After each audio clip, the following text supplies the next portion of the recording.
This is Game Night with Josh Hennig on 97.3 ESPN and the free mobile app.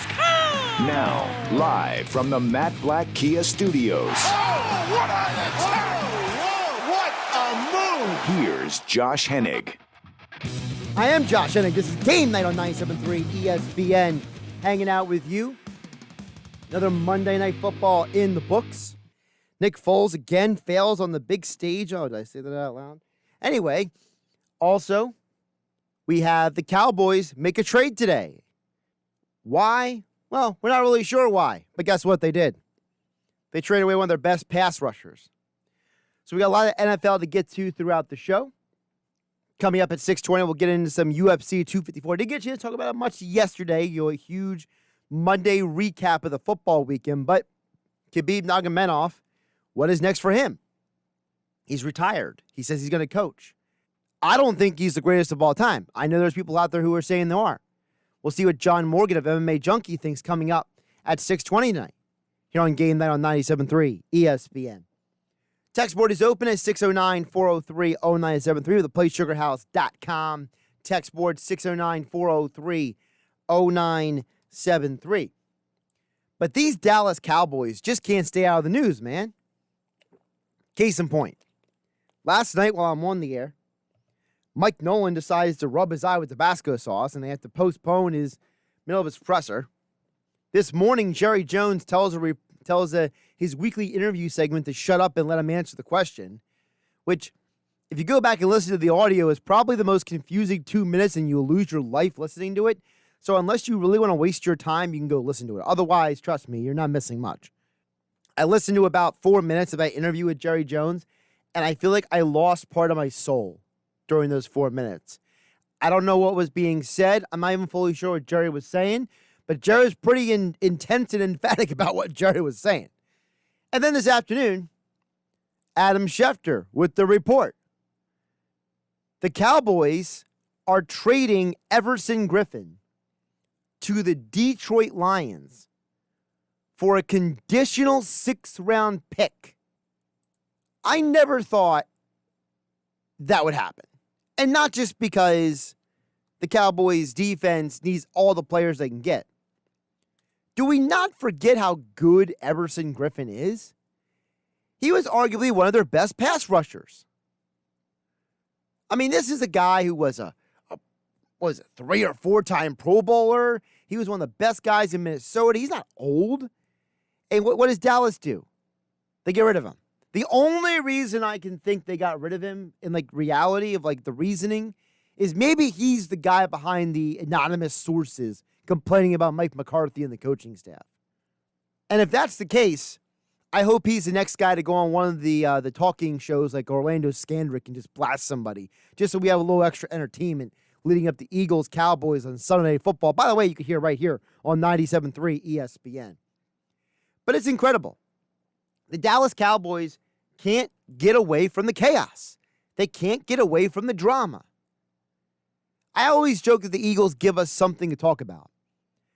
I feel like we've had more about Cowboys talk about on Cowboys-Eagles week than the Eagles.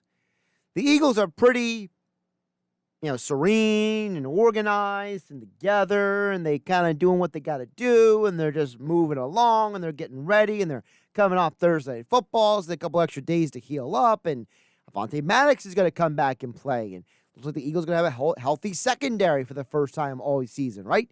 And it feels like the team is slowly coming around. Maybe Jason Peters going to get back out there soon at right guard. Lane Johnson, Driscoll situations, okay, it's a bit of a situation, but it feels a lot better now that you know that Everson Griffen is on the other side of the line. This has got to be the most drama with the Dallas Cowboys that I can remember since T.O. was there. I really can't remember a time in the Jason Garrett era when there was this much just complete TMZ-style drama going on with the Cowboys. And I'm not one of these people who is, for or against the Cowboys. I'm not some Cowboys hater over here. Listen, I'm a Philly born and raised kid. It's who I am. But I'm not going to sit here and act like, I hate the Cowboys with this, intense passion. I mean, to be honest with you, I really don't hate any team with an intense passion because, well, I reserve my hate for things that are much more serious in life. But I understand there's a lot of people out there who are very passionate about this stuff. And look, I look at the Cowboys and I kind of wish they were more together because it would make the game on Sunday night more interesting instead of what's probably going to be an Eagles blowout by the end of the night. I like the Eagles being in first place. I enjoy the drama, but I'm not certainly cheering for Andy Dalton to get blasted in the head or his teammates have to come to his defense or some interviewer on a radio station being told by Jerry Jones to shut up. I don't wish Tabasco sauce in Mike Nolan's eye, You know what I do wish for? Last night was a glorious night for me. It was a glorious night because Nick Foles again came up small. Nick Foles again proved, to the chagrin of those who bow at the altar of the cult of Nick Foles, that Nick Foles is a solid NFL quarterback. But he's not the second coming of Jesus. He's not the second coming of Buddha or Gandhi or whatever religion you ascribe to. He's just a solid NFL quarterback who, when he gets a blitz up in his face and when he makes a bad throw, he gets intercepted. Happens to a lot of quarterbacks. Now, there were some moments in the game that I'm kind of scratching my head and wondering, man, what is Nick Foles doing? I mean, he literally is facing a wide 9 set for half the game with the Rams. The same defense that Jim Schwartz and the Eagles run that he saw for 2 years.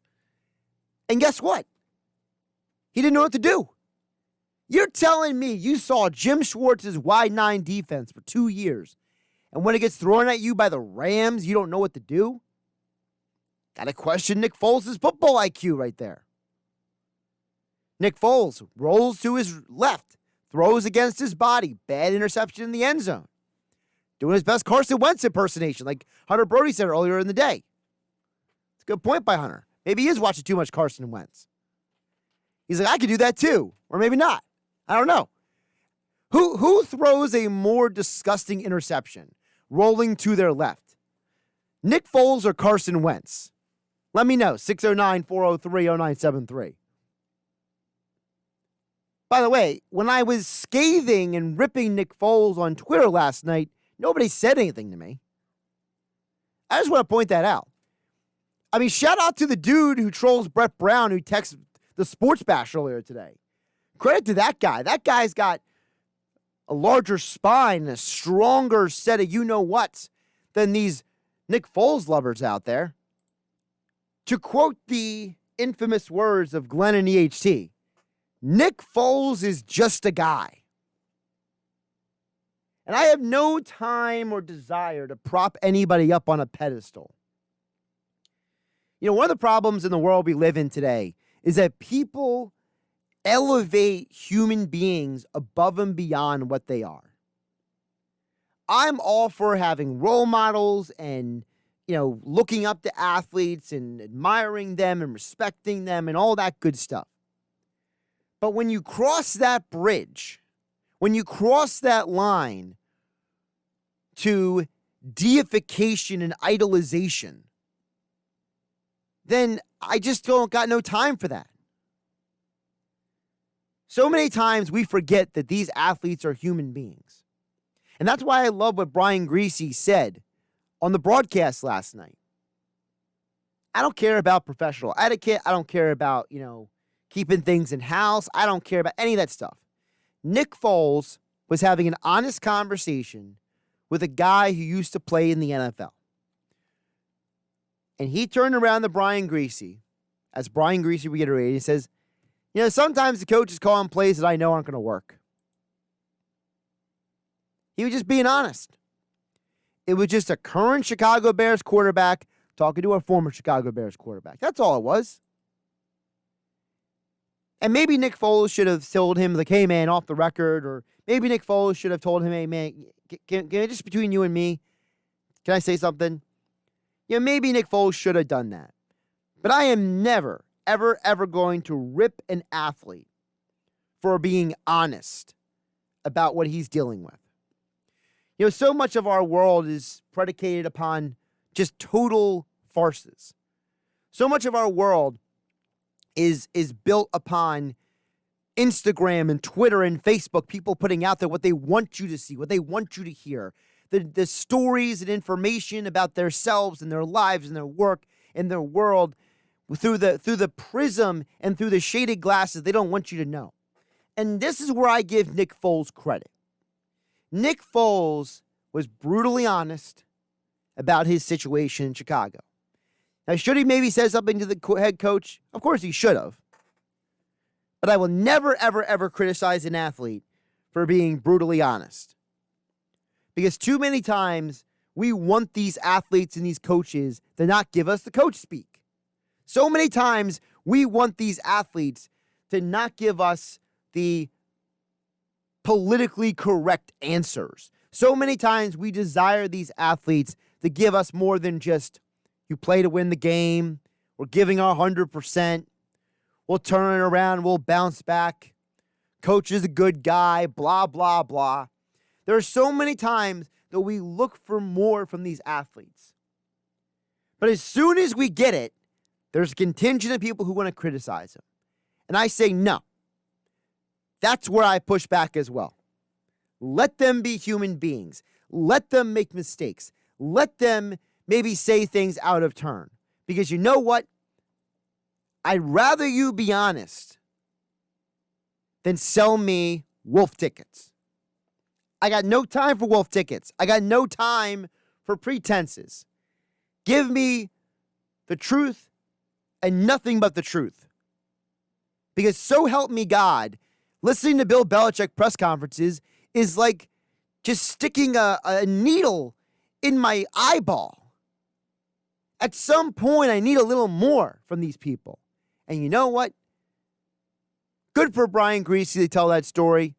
And I'm okay with Nick Foles being a human being and complaining about his head coach.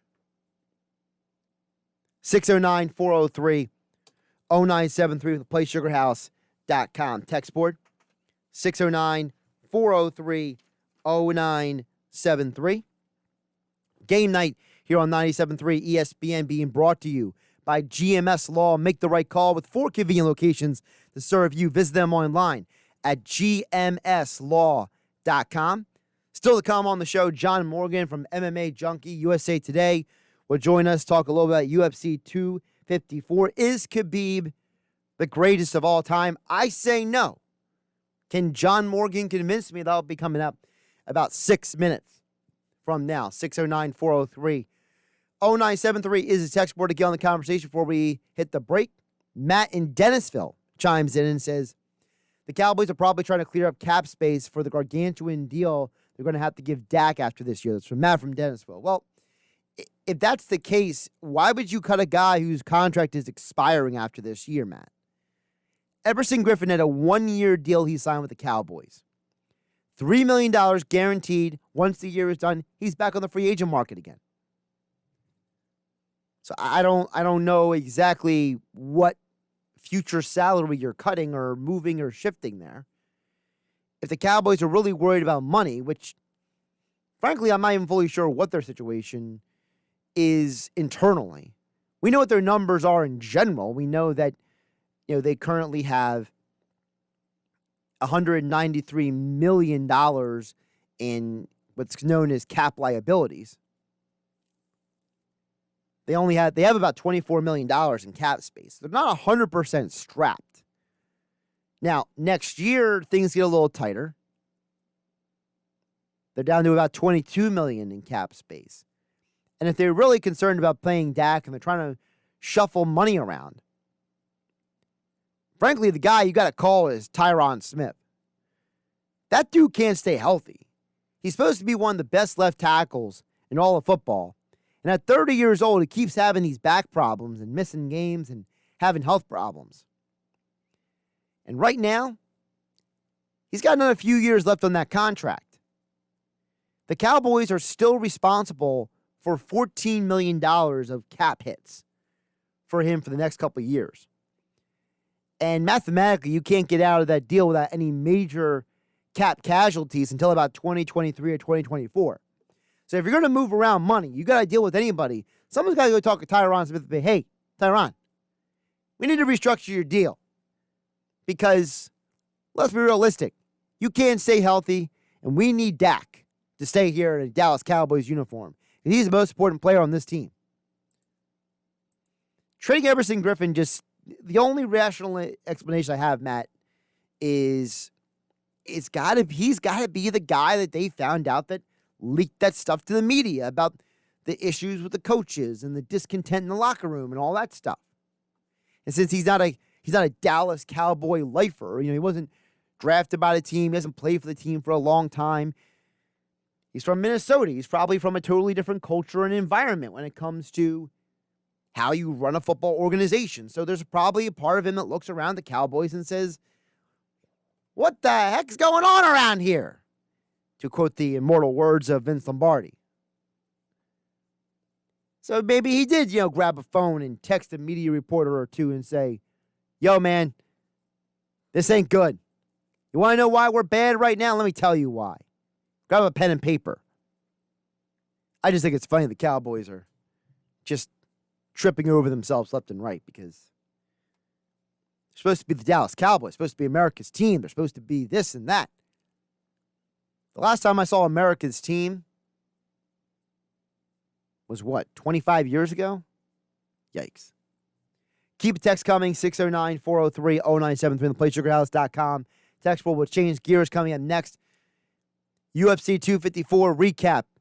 Is Khabib Nurmagomedov the greatest of all time? What's next for Conor McGregor and the UFC lightweight division? Find out next here on Game Night on 97.3 ESPN FM and the free 97.3 ESPN mobile app powered by First Bank of Sea Isle City. You're listening to Game Night with Josh Hennig on 97.3 ESPN and the free mobile app.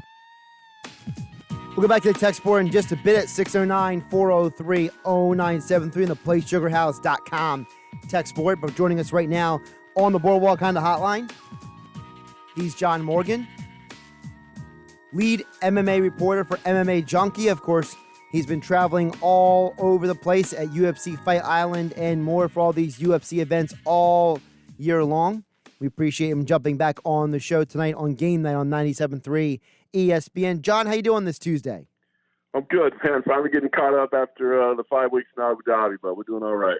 Well, that's good. And, speaking of Abu Dhabi, we saw the end, a glorious end of an amazing career for Khabib Nurmagomedov. And, looking back on that fight, I really felt like it almost felt like because of his retirement, it was like an honor and a privilege. We got to see him go out there and perform one more time and do it at a level that was pretty much totally appropriate with his entire career as well.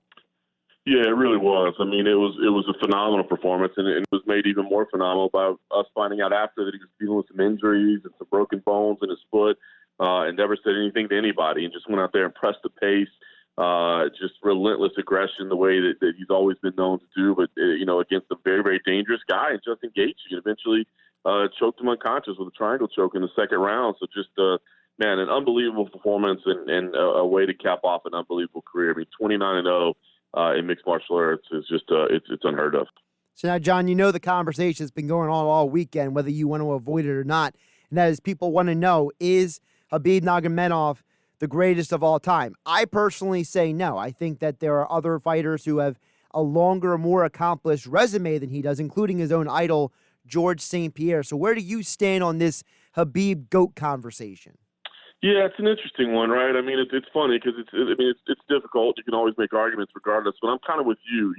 For me, right now, Khabib Nurmagomedov is the number one pound-for-pound fighter on the planet right now. I mean, when you're evaluating, measuring, the current times, he is more dominant than anybody else. To me, the greatest of all time is Jon Jones. And you may say, well, wait, how can Jones be the greatest of all time but not number one pound for pound right now? Well, Jon Jones is still winning, but he's had a lot closer fights as of late. He's had a couple decisions that, people said were controversial, and they were very, very closely scored fights. I scored them for Jon, but it's clear that they were close. Meanwhile, Khabib's been out there just absolutely dominating his competition and submitting, former interim champions and high-level competitors. So for me, Jon Jones is the greatest of all time. George St. Pierre certainly deserves to be in the argument. Anderson Silva, it's tough because he's had some tough fights on the tail end of his career, but when you go back to his prime era, he certainly was.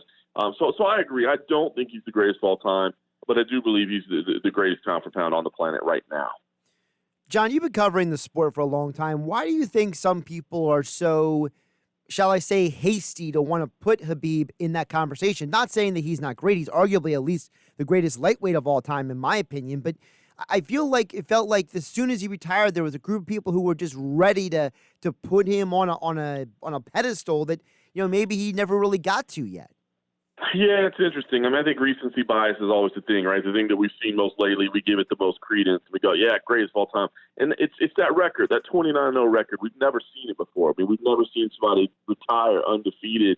And then you think, the fact that he barely even lost rounds along the way. He absolutely dominated people. And I think because of that, I think that's why people want to do it. And listen, the guy is a commendable figure as well. When you talk about a guy with morals and character, yes, he screwed up badly after the win against Conor McGregor, but overall, man, he's a guy that you could model yourself after. So, I think people want to say that record is gaudy, and there's no question about it. But, I think when you're talking about greatest of all time, you need long-term continued dominance at a championship level. And for Khabib, he just reached that championship level in the past couple of years. If he carried on, I have no doubt that he could continue knocking off top contenders. He's that good. I have no question in my mind that I don't see anybody in the lightweight division that would beat him. There's some big names out there, but he just didn't get the chance to rack up all those wins. And had he done it, had he had more sustained dominance, then I think you'd absolutely have to put him in the conversation. But I think the record makes people jump right away, and I understand it. He's definitely in the discussion. He's one of the 5 greatest of all time, as you said. I think he's the greatest lightweight of all time, and hopefully, his fans can let that be honor enough. John Morgan joining us here on the Boardwalk on the Hotline on 97.3 ESPN. Make sure you're following him on Twitter at MMA Junkie. John, of course, he covers UFC and MMA for MMA Junkie. John, let's transition to what's next for the division he leaves behind. The lightweight division becomes a lot more interesting now because you could argue that it's a 4-man race now between McGregor, Poirier, Ferguson. I don't even know what the heck Ferguson's doing, honestly. And, of course, you have Gaethje, who just was the guy in the octagon with Khabib. Yeah, and let's not forget Michael Chandler as well, who's the backup fighter who just signed as a free agent from Bellator as well. He's in that mix in the discussion as well, but you're right. I think probably the easiest move for the UFC to do would be to let the expected January 23rd fight between Conor McGregor and Dustin Poirier serve as a title fight for the vacant lightweight belt. I think they probably want to give Khabib a week or two and make sure that he's, intent on sticking to his decision and not changing anything. But if he does, and I tend to think he will, I think the easiest thing to do would just be, because the fight's already booked, and anytime you can get Conor McGregor sniffing around a UFC belt, that helps financially everybody involved. So, it's the easiest way to do. People have been saying, hey, let's put a tournament together. And there's all kinds of fun options that you could do. But the UFC doesn't really like to do tournaments just because things happen. It takes time to get them completed, and then injuries mess things up, and Dana White's just not a big fan of them. So I think the easiest thing to do is just make that Conor McGregor versus Dustin Poirier rematch that's expected to be January 23rd. Add that for the vacant lightweight belt. Now, you mentioned that Chandler was sitting there in Abu Dhabi as the backup option, and you mentioned McGregor's Poirier fight coming up in January. Would it behoove the UFC to put Gaethje and Chandler as maybe the co-main event and say, let the winner of McGregor fight the winner of Gaethje Chandler for the belt?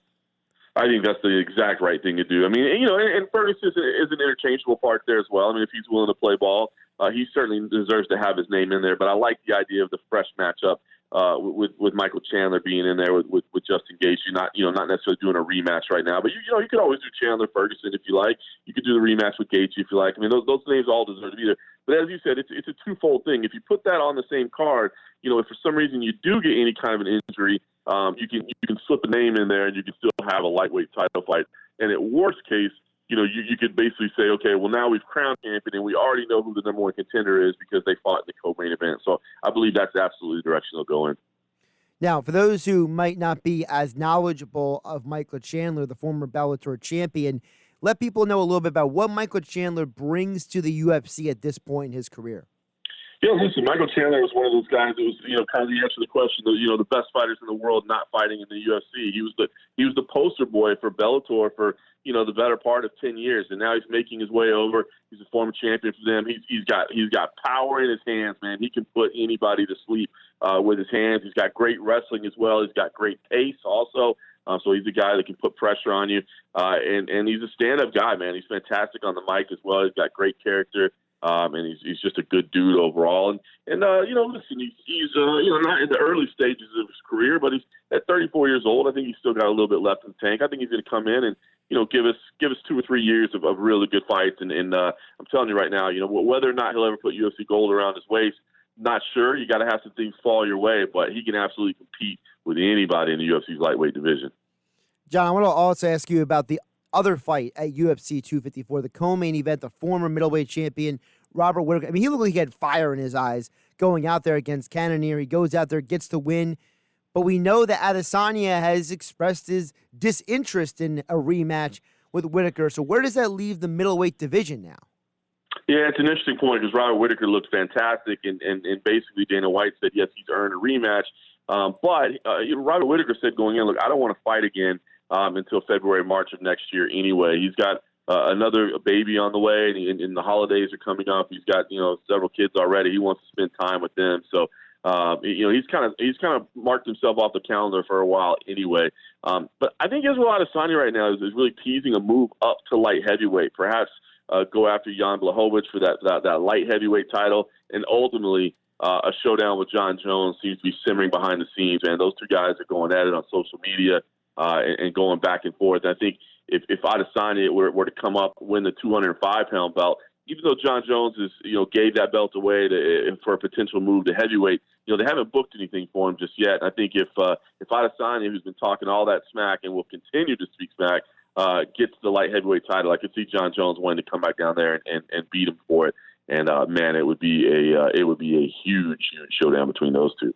See, and this is what I don't understand. And John, correct me if I'm wrong, but from what I understand, Adesanya doesn't cut a lot of weight to get to 185. He's not a large 185er, so I don't understand why he thinks he can just bounce up to 205 no problem. Like Anderson Silva is physically a larger human being in some ways than Adesanya. I know Adesanya is 6'4", but he doesn't have Yoel Romero looks like a light heavyweight fighting at 185, whereas Adesanya looks like he probably is best adapted for 185. So why does he think he can go up to 205 and have success? Listen, he fought at heavier weight classes during his kickboxing career. He had over 100 fights in kickboxing as well. So the guy has done it in some other weight classes. And look, I think you're absolutely right. I think it'll be tough for him to have a sustained run at light heavyweight. I think you go up there and you pick and choose your shots. Facing those bigger athletes time in and time out. It's going to add up on you. It's going to be tough, and somebody's going to catch you at some point. Everybody packs knockout power at that weight class, but Adesanya is so smooth, so quick, so just a phenomenally gifted striker on kind of a different level. I think one or two shots that going up to try to make this super fight happen with Jon Jones. You look right now at the champ Jan Blachowicz, knockout power, no question about it, but not the speediest guy in the division. You think of him as kind of more of a hulking type figure. I think Adesanya believes his speed could outmaneuver him and then potentially set up that super fight with Jon Jones. So, I think he can do it. I don't think he'd want to do it for lengths of times. I don't think he'd want to have 10 fights in the division or anything like that because he just run into some monsters. But I think he sees a clear path to Jon Jones right now, and that could be a generational type super fight. Now, we mentioned Anderson Silva a little bit earlier in our conversation. We know he's fighting this Saturday against Uriah Hall, a fight that probably happened a few years too late, honestly. But either way, does Adesanya kind of see himself in that Anderson Silva mold? Like, is that kind of maybe who the career he's kind of chasing at this point? Yeah, absolutely. And Adesanya's been fairly open about his respect for Anderson Silva. I mean, Anderson at this point, you're right. There's not too many fights you could make for him that would seem to be right at this time. I mean, he's 45 years old at this point. I think he's hung on a little too long, unfortunately, and it's I say that with the utmost of respect because Anderson Silva is a legend, but I think he's tarnished a little bit of his legend. I mean, there's a group of people and new fans that don't understand why this guy is revered as an all-time great because they just haven't seen great performances out of him in several years.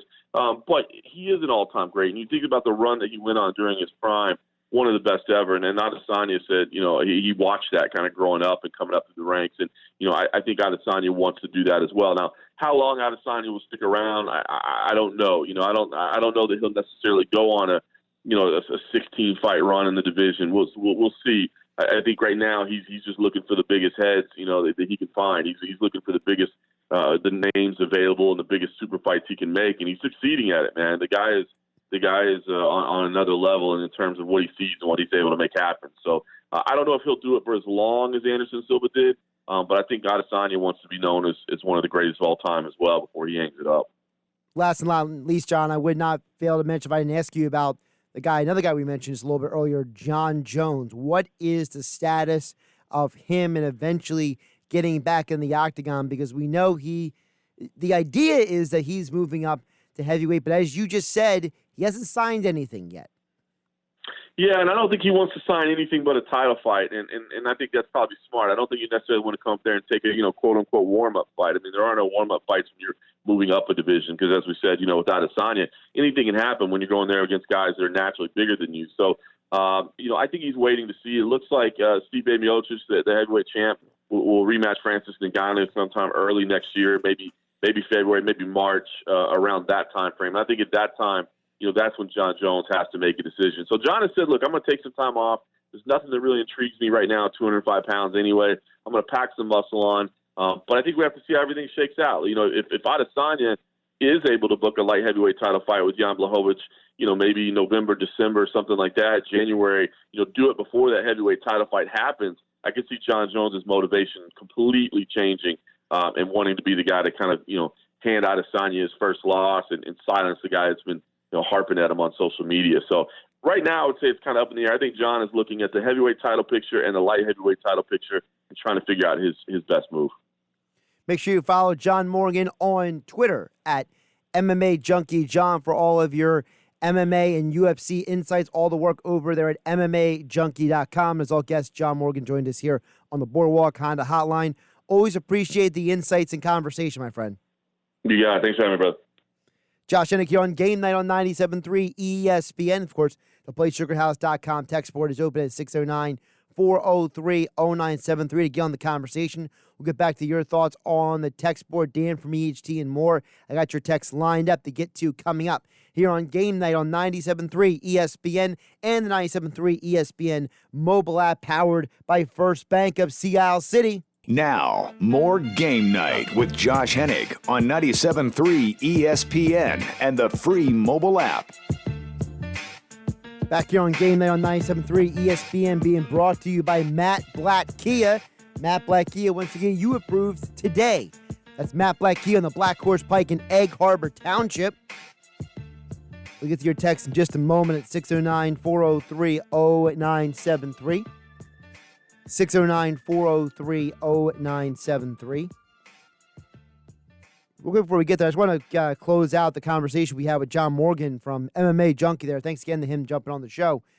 I always enjoy these greatest of all time conversations because it gives you an opportunity to kind of hear other people's side of the story. And more over time, whether you're talking about, the LeBron versus Jordan or, whatever the conversation may be, Brady versus Montana, whatever your cup of tea may be when it comes to a greatest of all time conversation, a lot of times there's a lack of ability to find common ground, a lot of lack of ability to find context or to find an agreement on what are the prerequisites of what is greatest in any category. And I think for Khabib Nurmagomedov, the undefeated record stands out to a lot of people, especially in a sport that is known for not having people go undefeated. In fact, very rarely do fighters, whether it's boxing or MMA, go through their entire careers and not at least suffer one or two losses along the way, whether it's a flash knockout, or whether it may be a miscalculation in terms of strategy, or it might be the end of their career and they're just running out of real estate and they're trying to hang on too long. And I think that people look at Nagamenov's record of 29-0 and assume that that is a reflection of his greatness. And what I mentioned to Mark Ramondi a few days ago on Game Night, ESPN's MMA reporter, is there's a perception of Khabib that because he didn't fight as often as other guys, and because, whether it's true or not, the perception was that he used his religious holiday of Ramadan and other mitigating circumstances like injuries or his father's advice or whatever it may be as reasons to take certain fights versus others. As John Morgan mentioned, he got to a belt much later in the chronology of his career. So he's a guy that I look at, and I don't per se say he is the greatest of all time in terms of all-time fighters, because when I look at the career of Jon Jones defending his belt 11 times, or a George St. Pierre, who is the guy who Khabib modeled himself after, George St. Pierre was defending that belt year in and year out at 170 for a ridiculous amount of time. And he was doing it in some ways a pretty easy manner because of how athletic he was. Or Anderson Silva's dominant reign for about a 6-year period. Or when you look at a guy like Jose Aldo, who dominated at 145 for a long stretch of time. There's a long list of fighters who belong in that greatest of all time conversation. And for Khabib, despite that 29-0 record, the resume is not as loaded as a lot of the people who he would be in that conversation with. So, and I kind of parlay that to other sports. It's a lot easier to point to and say, well, this guy did X, Y, Z in an individual sport. In team sports, there's way more variables, which allows for a lot more debate and discussion, in my opinion, at least. For example, a lot of people say, is it Jordan or is it LeBron? I come in there and kind of like pour a bunch of cold water on a fire and turn around and say, no, it's Kareem Abdul-Jabbar, and people look at me like I'm nuts. And I always tell people, look, the problem with your arguments is that you're using measures and intangibles and arguments that can be used for a lot of athletes in different sports. Until people can agree to come to a common ground on a lot of these arguments, there's always going to be debate. But that's what makes it fun. What makes it fun is the fact that we can't all agree, and that we want to pound the table real hard and say that my criteria and my measuring stick is better than your measuring stick, which also makes me chuckle because at the end of the day, when we're arguing the differences between centimeters and inches, at the end of the day, we forget to realize that the person still has to get from point A to point B. So, all right, back to the text board, 609-403-0973. Of course, the PlaySugarHouse.com text board.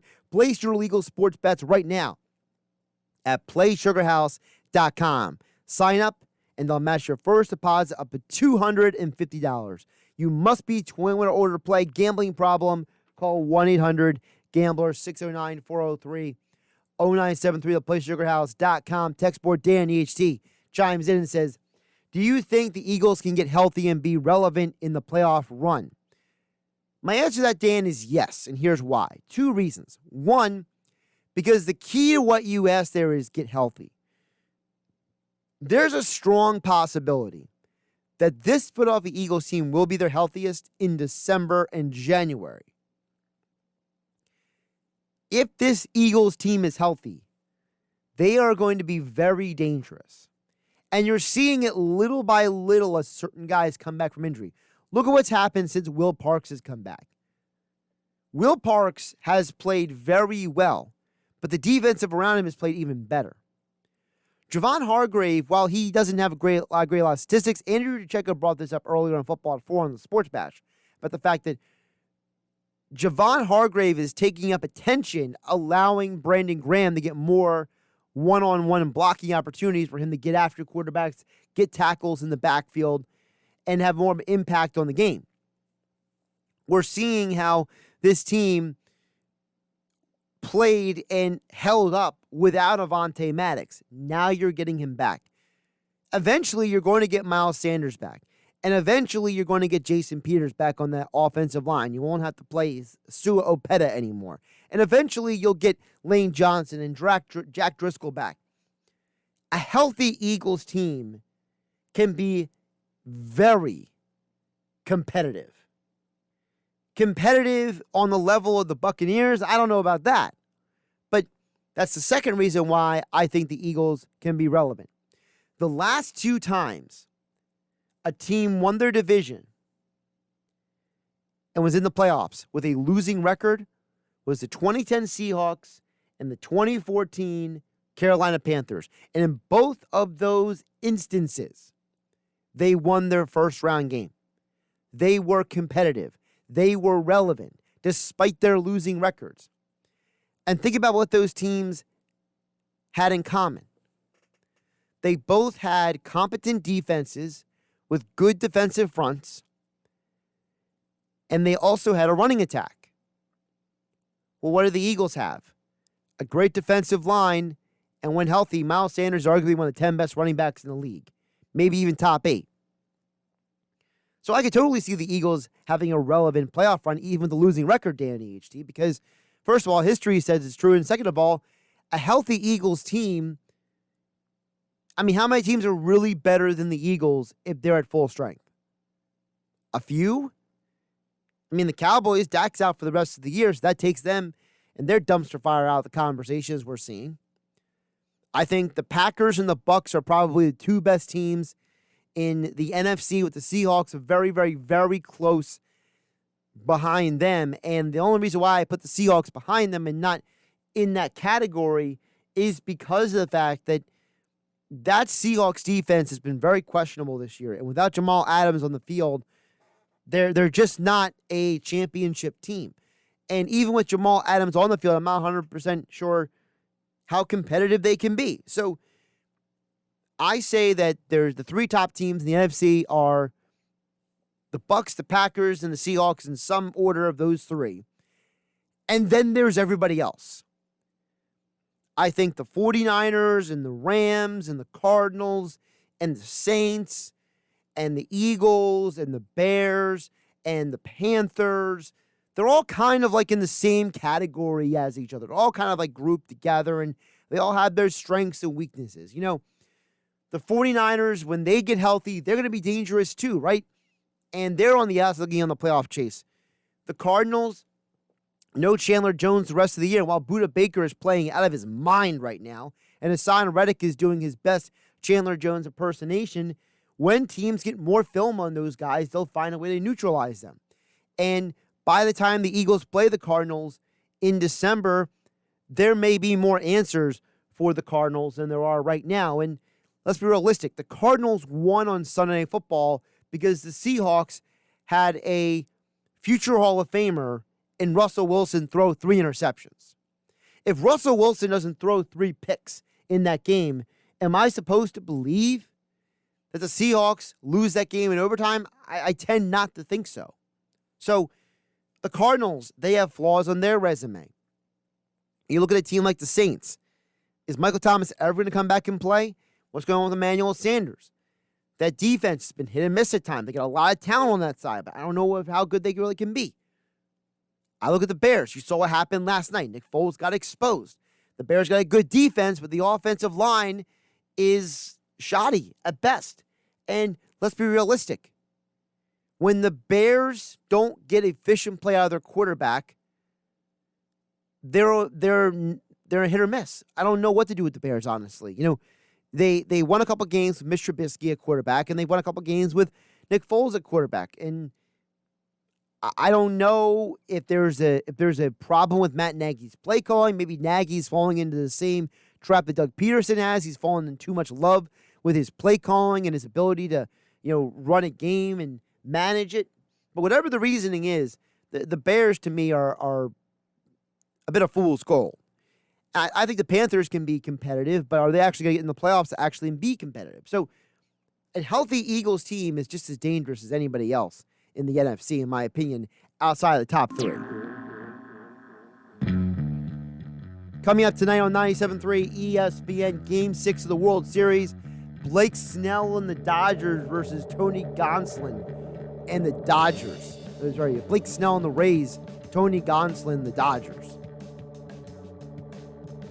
There's a part of me that hopes this series goes 7 games just so we can get a little extra baseball for one more day.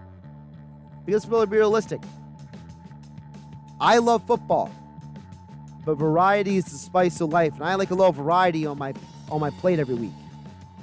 And with no NBA and no NHL to option to, I'm going to enjoy the football for all it's worth, but it might be a little nice to have an extra night of baseball, just saying. Coverage begins at 7:30 tonight on 97.3 ESPN. I'm Josh Hennig. This is Game Night. Don't forget tomorrow, it's a Weinberg Wednesday. Dave Weinberg joins the show tomorrow to talk more Eagles football.